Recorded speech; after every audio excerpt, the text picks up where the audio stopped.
Dans un verset, nous apprenons que les montagnes ne sont pas immobiles comme elles semblent l'être, mais sont constamment en mouvement.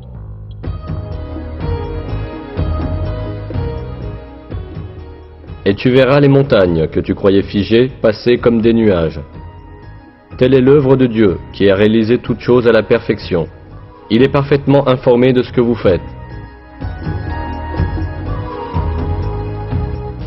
Ce déplacement des montagnes est causé par le mouvement de l'écorce terrestre sur laquelle elles sont situées.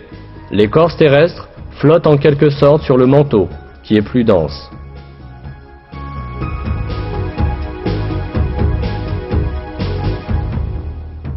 C'est au début du XXe siècle que pour la première fois, un savant allemand du nom d'Alfred Wegener a avancé l'hypothèse que les continents de la Terre avaient formé un seul bloc dans les phases initiales du monde, puis avaient dérivé dans différentes directions et s'étaient ainsi séparés en s'écartant les uns des autres.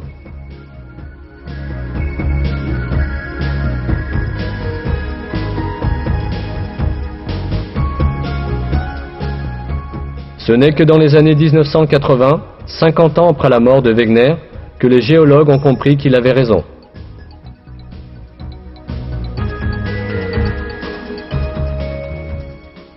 Découvert grâce aux recherches géologiques effectuées au début du XXe siècle, ce mouvement de l'écorce terrestre est expliqué par les scientifiques comme suit. On a mesuré la dérive des continents d'1 à 5 cm par an. Un point important doit être souligné ici. Dans le verset, Dieu décrit le mouvement des montagnes comme une dérive. Aujourd'hui, la science moderne utilise l'expression dérive des continents pour décrire ce mouvement.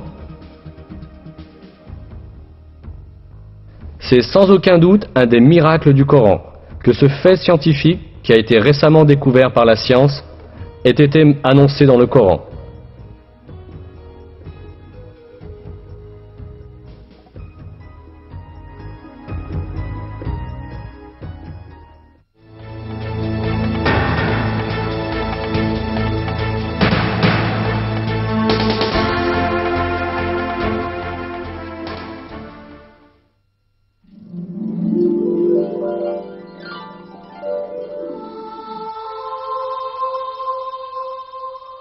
Le fer est un des éléments soulignés dans le Coran.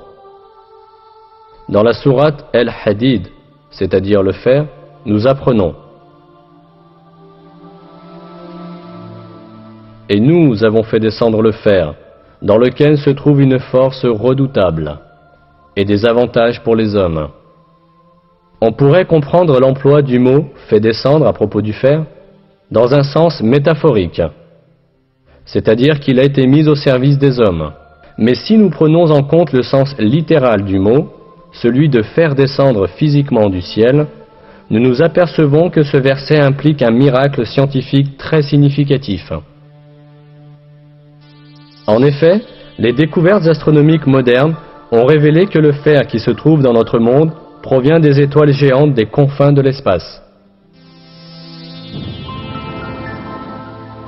Les métaux lourds de l'univers sont produits par le noyau des grandes étoiles.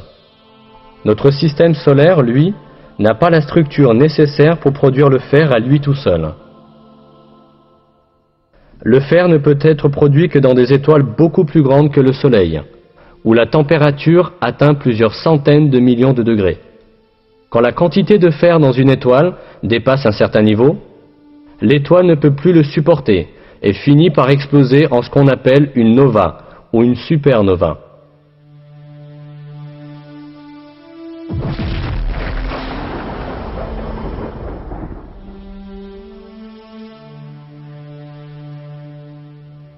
À la suite de cette explosion, des météores contenant du fer sont éparpillés dans l'univers et se déplacent dans le vide, jusqu'à ce qu'ils soient attirés par la force gravitationnelle d'un corps céleste.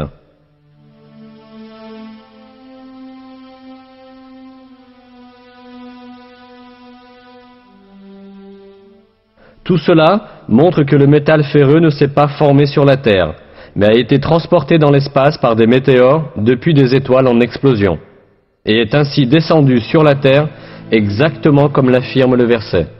Il est clair que ce fait n'aurait pas pu être connu scientifiquement au 7e siècle, à l'époque de la révélation du Coran,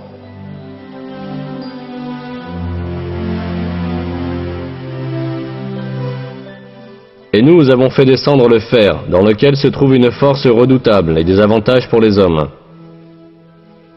De plus, le 25e verset de la sourate El-Hadid, qui mentionne le fer, comporte deux codes mathématiques intéressants. La sourate El-Hadid est la 57e sourate du Coran.